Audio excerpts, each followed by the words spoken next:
Apartments versus Regina Agnew. Jillian Aiken for I was gonna make her wait to the end. Oh, I thank you. God is good. I thank you because I want to go to work. I said, Lord, if you let me be out of here by 1:30, I don't have to call off because I need the money. You are just gonna hold church up in here. All right. What's your name? Regina Agnew. All right, thank you. All right, what is plaintiff's claim in this case? I have a balance including court costs of $1,504.90.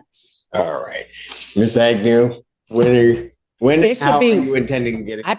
I talked to Robert G earlier, this morning about 10ish, and I went on the portal because he straightened some things out for me where I can go in, and I paid $200.90, which came out to $206.91 because of 2.99%. That's a lot of extra money. $6 is a lot in this economy. But anywho, to make that payment, I had stated to him that on the 20th, I would make a payment again, and I will be all paid up by the 27th. Okay. So on next Friday, I will make a payment of $550 and the remainder on the 27th.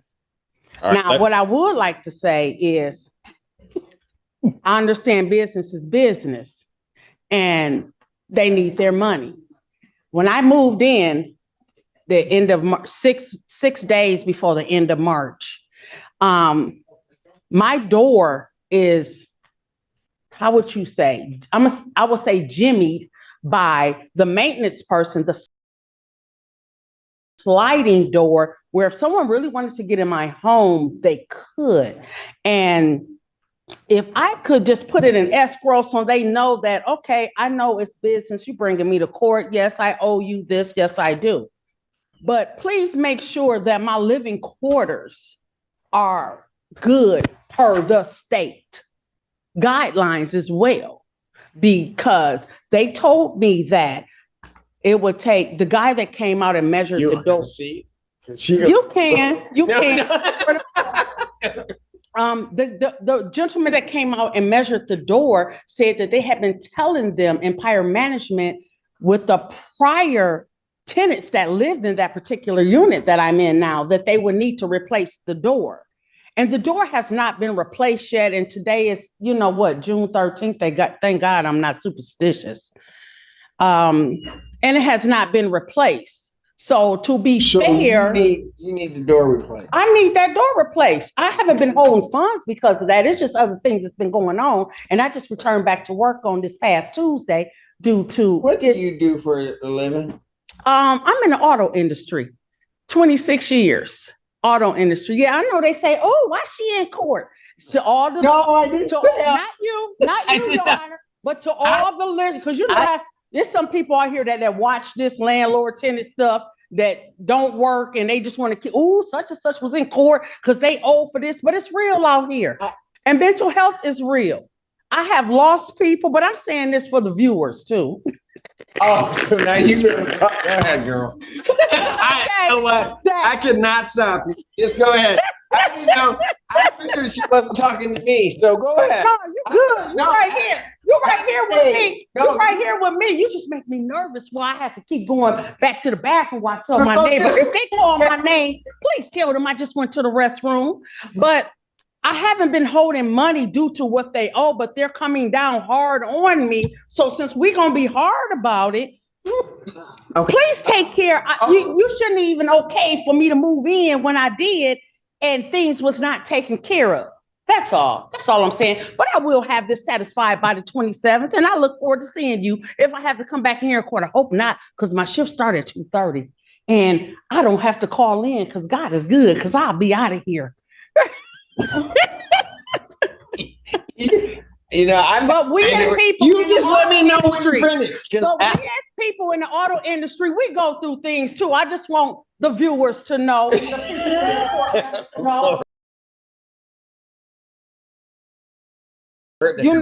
Yes, I thank God for my employment. I was able to raise my children up on it, but there is things that goes on in life. Okay, all right. Thank you, Your Honor. I appreciate you. And you. Did you want to say anything, Miss? Your Honor, I don't know if I can follow that up. Dagny, is it the latch? Is it just not latching? It's what it is it's the sliding door, and so you know you have the door that latch, but the back side of it is a gap. Rodents can get in, so they put cardboard in there. I see. And they told me they ordered the door, it would take 6 weeks. So we're 6+ weeks out. And I just need communications, everything, like they tell me, and I agree. Thank you. But I'm not holding rent because of that. But since we in here, let's have a conversation about it. Respectfully. Okay, did you want, you mentioned, I almost don't want to. Escrow. You want to put it in court escrow? And I do. All right, so you need to next Friday, I will come to the courthouse and I will put that $550 in, and the following Friday on the 27th, I will pay the remainder. And I tell you, Your Honor, you will not see me out of good faith in July, because July will be on time. All right. Thank you, ma'am. You're welcome. All right. I appreciate you. I do. June 27th, 2025, 2 p.m. All right. Okay. Thank you. You take care, and they'll make sure to Have a get great you door.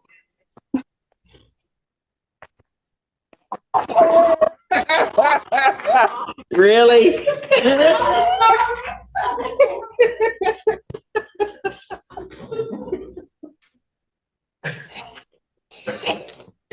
As we reach the end of this courtroom encounter between Sparrowwood Apartments and Regina Agnew, let's take a moment to really unpack what just unfolded.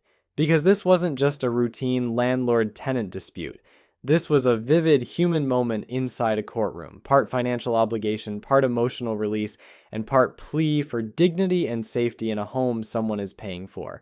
And Regina brought all of that to the forefront with honesty, transparency, and yes, a whole lot of personality. From the very beginning, Regina enters the courtroom with a mixture of nervous energy and determination.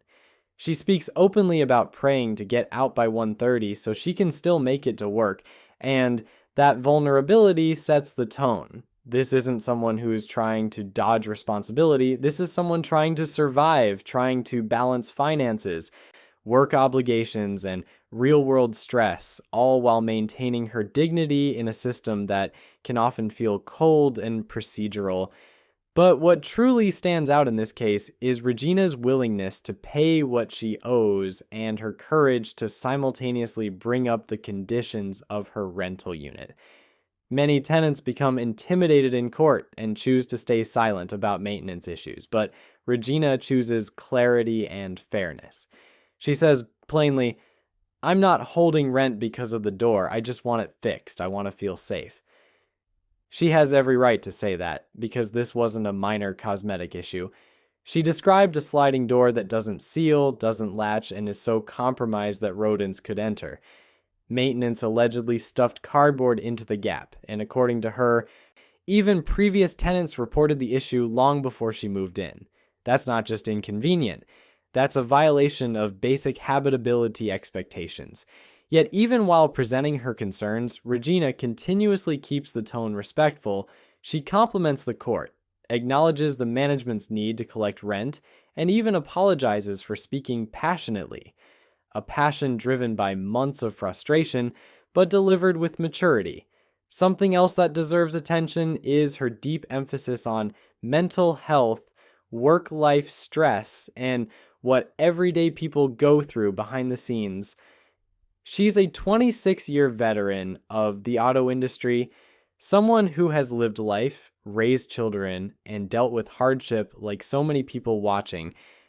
Her emotional honesty is why this clip will resonate with thousands, maybe hundreds of thousands, because she speaks for people who feel unheard. Legally, here's what's important. The judge doesn't disregard her concerns. All right. In fact, the judge listens, asks clarifying questions, and maintains respect throughout. Ultimately, Regina requests something strategic and smart: escrow.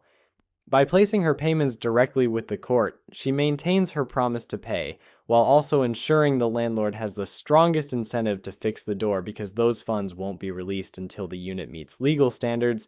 That is a textbook example of a tenant using the legal system exactly as intended, fairly, respectfully, and responsibly. The judge sets hard dates next Friday, right? $50, June 27th, remaining balance. Like court review at 2:00 p.m. on June 27th, 2025, no hostility, no shouting, no chaos. Just a firm agreement built on mutual respect, overseen by a judge who allowed Regina to express herself while still keeping the courtroom moving. And as the hearing ends, the judge's laughter and exhaustion tell their own story. Regina's personality filled that room. And honestly, the judge wasn't the only one tired. Anyone watching probably felt the emotional roller coaster she brought with her, a blend of stress, sincerity, humor, and real-life struggle. But here's the big takeaway for viewers. Being behind on rent doesn't remove your right to a safe and habitable home. Landlords are responsible for major repairs, even if you owe a balance. Like, escrow is one of the most powerful legal tools tenants can use, and courage, honesty, and clear communication matter more in court than people realize.